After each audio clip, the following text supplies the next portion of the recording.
And next up, we'll have Tech Sergeant Dan Holter to come talk to us about Project AGITARE. And Dan can correct me if I'm wrong on that pronunciation. But Dan is actually one of the folks that I consider a leader in this space. I got linked up with him pretty early on. Some of you may have heard of human-centered design, and we teach with the Centers for Adaptive Warfighting an offshoot of that called Warfighter-centered design. And Project AGITARE has the goal of maintaining events and rosters of trained design thinkers and facilitators so that units around the world, when they have a problem, they can reach out through this project and find someone that can help facilitate their problem-solving session. And then on the facilitator side, we're able to maintain our skill sets because it is a perishable skill, and walking people through their problem and kind of problem discovery, solution discovery is a big piece of it. So without further ado, Dan, I'm a huge fan of yours, you know that, and I'll kick it over to you for your brief. All right, thank you so much. Let me just see if this thing works. And got it. Looks good. Is that looking all right? That's a picture of my face. All right. Hello, my name is Daniel Holter. I'm an Air Force technical sergeant, and I want to tell you about a project I'm launching under the Defense Entrepreneurs Forum called Project AGITARE. To illustrate the problem that Project AGITARE seeks to solve, I want to describe my experience learning to facilitate design thinking, human-centered design, and think wrong, and what happened after that. In 2018, I started writing articles about creating a culture of collision and connection rather than competition to pursue innovation. I was starting to question the theory of innovation that idea competitions rely on, which is that fully formed, great ideas just needed to be sorted out from all the bad stuff. Inspired by books like Where Good Ideas Come From by Stephen Johnson, I suddenly saw innovation as driven by connection, not isolated epiphanies. I learned from Adam Grant that in this thing called design thinking, bad ideas are actually part of the process. They can be good ingredients for better ideas if combined by facilitation. I attended a human-centered design boot camp from National Security Innovation Network, which got me even more excited about design thinking and further convinced me that facilitation was the best catalyst for innovation. I started reading and writing even more about innovation, attended classes in Think Wrong and I-Core, and was invited to help stand up an innovation office for my wing. Our small team of airmen and NCOs in that wing innovation office practiced and experimented with facilitating design thinking for a few months. And even as amateurs, we saw incredible outcomes. We started training others, offering our services to units and flights, and hustled to get anybody to let us help them scope problems or develop products as facilitators. We developed this idea that facilitators as innovation enablers could be embedded with every unit and flight across the wing. And that was where we could have the greatest impact on increasing the innovativeness of our units and airmen. We called it the Innovation Advocates Program.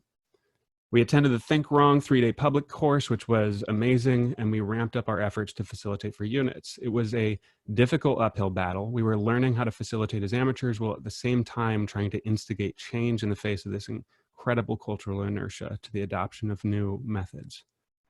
We pushed and marketed and started to make a name for ourselves, and it was difficult, but we had a team and rituals that helped us learn, iterate, recover, and improve, always making progress.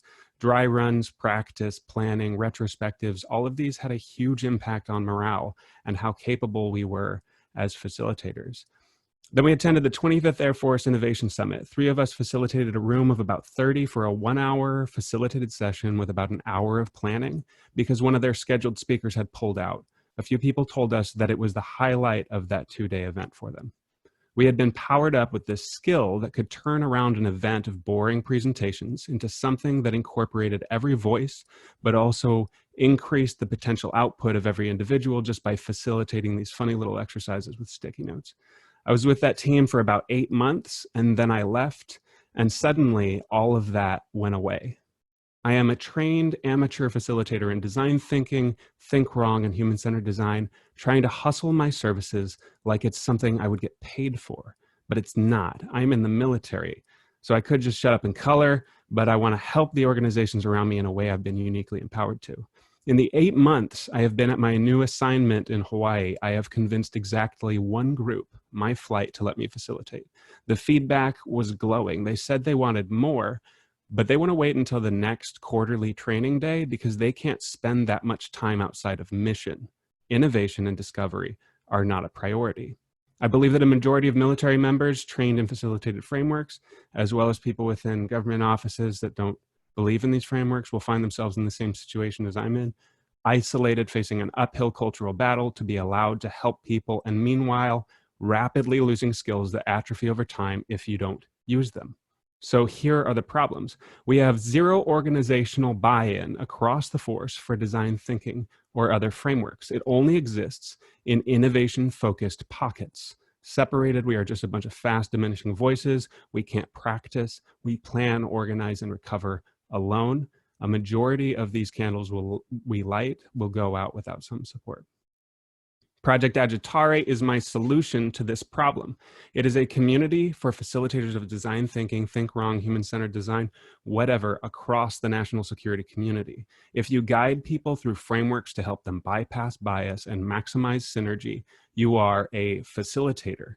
AGITARE is a Latin word that can mean agitate, urge, discuss, shepherd, and hunt. First and foremost, AGITARE brings the community together because being connected will keep us going. Especially outside the innovation centers, it can be rough to keep pushing. Being able to share our struggles and solutions with others helps immensely. We're doing that through regular virtual meetups, and we held our first one yesterday and had over 30 people show up. We're also spreading the word about facilitated discovery to national security organizations. We will curate and share blog posts from facilitators and other experts to spread the word, to get buy-in from organizations across the DoD and national security community, so we can make facilitated discovery more accepted and more mainstream. We're also helping one another with planning, preparation, dry runs, and retrospectives, talking about specifics on exercises, getting feedback on a workshop plan. That's happening through our channel on the Defense Entrepreneurs Forum Slack and on those virtual meetups as well. Project AGITARE is me solving a problem for myself. I like to joke that it's the Daniel Holter Support Club, but I have shared it with a few fellow facilitators out there, and the response has been positive. Even just getting on a call together twice a month can be reinvigorating, and for many of us, it is the difference between continuing to hustle and just giving up. You can find us at agitare.def.org, or just find me on LinkedIn and I'll get you involved. We're going to make facilitation a felt need in every branch of the military and in the rest of the national security community, government offices, the IC, not just at the strategic level, but to replace pointless meetings and all the other fake discovery and development work that currently litters the status quo. Thank you very much. Dan, thank you. That was awesome. Really excited to look or to participate, and I apologize in advance, or I guess after the fact, that I wasn't able to attend yesterday's event. We're going to move on to the next brief, but again, Dan and the next panel of, or the next couple presenters will be around at the very end for Q&A, and I'm sure a lot of folks in the audience are going to have questions about this, but really appreciate you presenting, Dan.